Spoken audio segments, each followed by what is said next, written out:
그래서 우리가 이제 카티스템이라고 하는 줄기세포를 넣어주면 가장 이제 효과적인 게 뭐냐면 우리 몸에 있는 줄기세포 자체도 조금 분화시키고 좀 증가시키고 촉진시켜서 그런 연골 재생할 수 있는 줄기세포를 많이 이렇게 만들어서 그걸로 인해서 저렇게 재생을 하는 건데,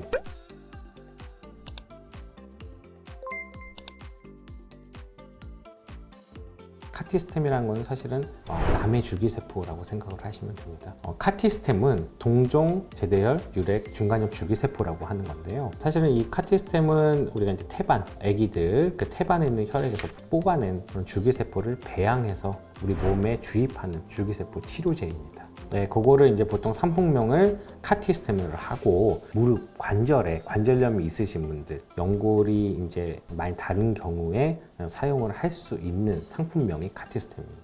그러니까 카티스템 치료는 한마디로 우리가 이제 인정되어 있고 어느 정도 안정성이 확보된 줄기세포 치료라고 생각을 하시면 됩니다.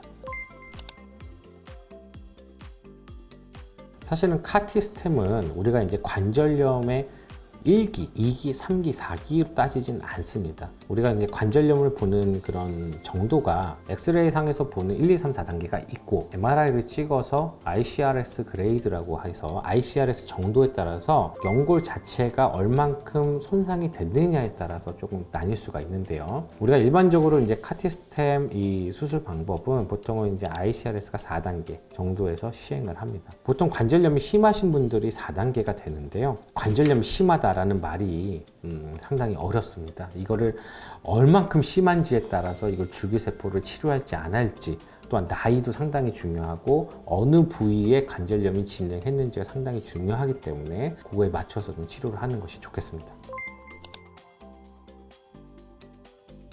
보통은 이제 카티스템을 우리가 이제 어떻게 하느냐가 더 중요한데요. 카티스템은 이렇게 보시면 연골이 하얗게 있어야 되는데 이렇게 연골이 없어지면 이렇게 변합니다. 여기다 저희가 구멍을 내요.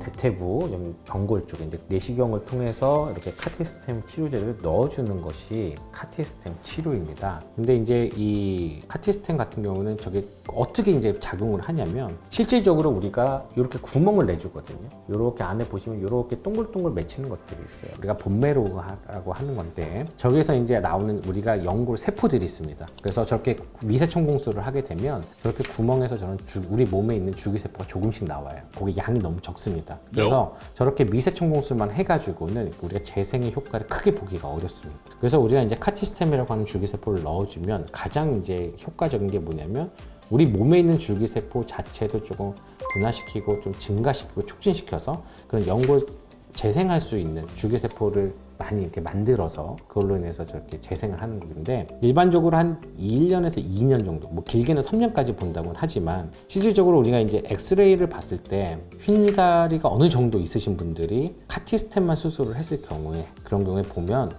2년까지는 그래도 그 휜다리 정도가 조금씩은 좋아지는 것이 확인이 되거든요. 그런 걸 봤을 때는 그래도 한 2년까지는 효과가 좀 지속되지 않을까라고 생각이 듭니다.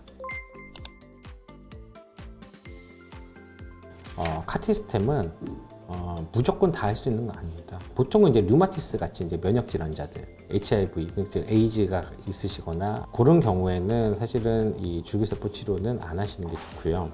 저는 이제 보통 우리가 뼈 주사, 그러니까 스테로이드 주사든지 아니면 뭐 다른 뭐 DNA 주사, 뭐 PDRN 뭐 이런 주사들을 좀 많이 맞았을 경우에는 어느 정도 좀 휴식기를 좀 가지고 줄기세포 치료를 하는 것이 좋다라고 합니다.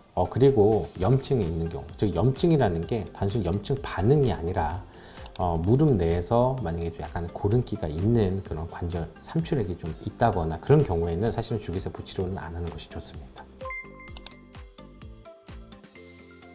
우리가 이제 카티스템은 사실 미세천공술을 합니다. 미세천공술을 해서 카티스템을 넣어주는 거기 때문에 줄기세포가 활성화돼서 연골을 재생을 시켜야 되거든요. 재생을 시키는 기간이 그래도 최소 6주 정도는 체중 부하를 안 하는 것이 좋습니다. 단 체중을 부하를 안 하고 우리가 관절의 어느 정도 가동 범위를 일으켜주는 운동 치료는 필요하고요.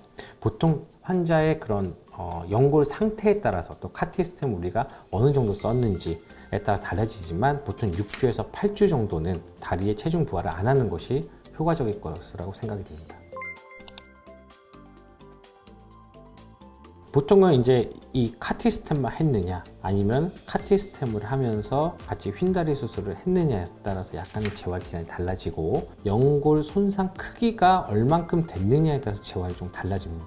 왜냐하면 통증이 달라서 휜다리 수술을 같이 하게 되면 아무래도 우리가 카티스템만 했을 때보다는 통증이 조금은 더 있어서 한 이틀 정도는 조금 충분한 휴식을 가지라고 합니다. 이틀에서 3일 정도 지나서부터는 수동적인 무릎 관절 운동을 시작을 하고요. 수동적 운동 범위를 하면서 이제 목발을 짚는 것은 상관은 없습니다.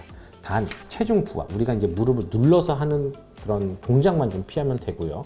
그 외의 운동들은 좀 진행을 해주고 체중 부하를 하는 것이 뭐 30%, 50%는 환자의 상태에 따라 좀 달라지지만 보통 6주나 8주 뒤서부터 진행하게 됩니다.